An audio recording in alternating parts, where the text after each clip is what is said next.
1878-এর এই যে চুক্তিটা স্বাক্ষর হয় তার আগে কিন্তু একটা যুদ্ধ হয়েছে, যে যুদ্ধে রাশিয়া এই বলকান অঞ্চলকে সাহায্য করে যাতে করে কিনা অটোমান সাম্রাজ্য থেকে এরা সরে আসতে পারে। তো ঠিক এই সময় এখানে কিছু দুটো দেশ ছিল, বসনিয়া এবং সার্বিয়া।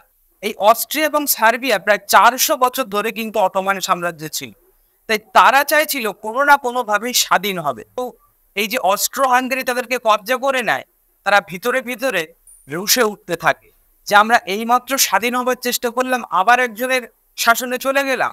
তাই তারা চাইছিল প্রায় দুটো দেশ একত্রিত হয়ে স্বাধীন হবে। আবার এই সময় ফ্রান্স দেশটা জার্মানির কিছু অঞ্চল নিজেদের দখল আনার চেষ্টা করত, আবার জার্মানি মনে করত আমার শাসনের মধ্যে আরো আরো অনেক অঞ্চল চলে আসুক। তো ঠিক এই কারণের জন্য তারা নিজেদের মধ্যে ছোটখাটো যুদ্ধ করত এবং শেষমেশ একটা চুক্তির মাধ্যমে তারা এই জায়গায় আসতো, তোমার অঞ্চলের কিছুটা জায়গা আমার এবং আমার অঞ্চলের কিছুটা জায়গা